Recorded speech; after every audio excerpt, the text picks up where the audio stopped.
Hi everyone, it's Mutlu again. Today is our last day with the Frankenstein Mini-Series and there is only one thing left to do. Going technical. We've watched the mini-series, I summarized it to you and talked about the characters in it on my previous videos. Now I have analyzed it and I will tell you about it. Let's start with what the mini-series was about.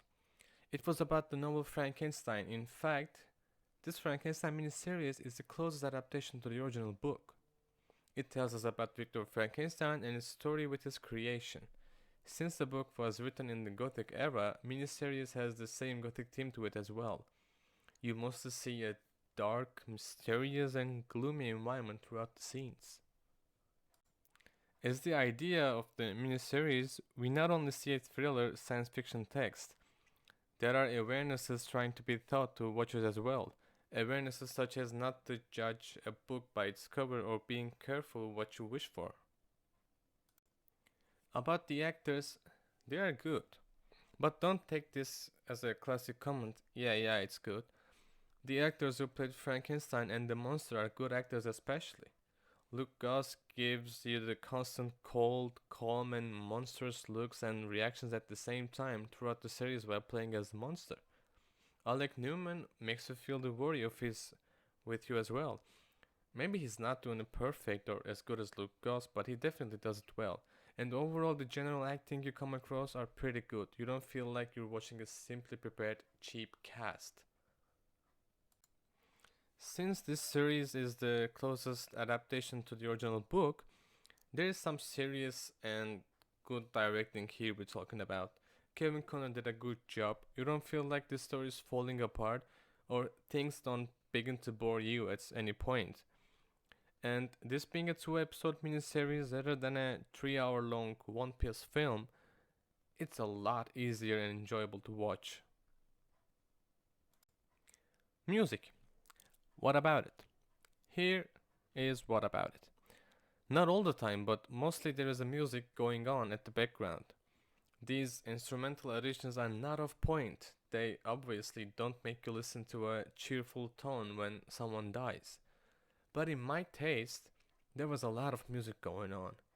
At some points, they felt unnecessary. At some points, they were kind of loud than they should be. Maybe I'm not a perfect movie maker here, but I'm saying this as a musician. So, lower volume music or less music would be better if you'd ask me. Throughout the series, the camera was in a good position. At some scenes, it may be placed a bit closer to the object than usual, but it doesn't bother you much. And also, I get that it has the Gothic era theme to it, but some scenes were a bit dark. Not like pitch black, but it could be better with a bit more light. Because there were scenes where things happen in the forest at night, and you might have a hard time following what's going on in that darkness.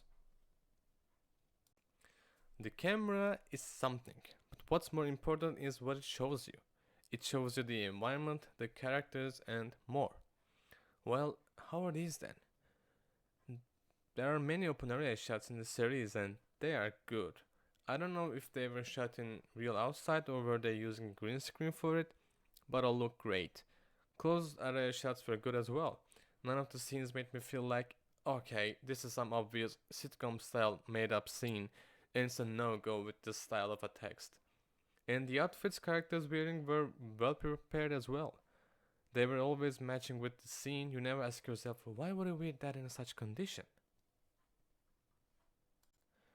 And on the part of the visual effects, nothing felt choppy.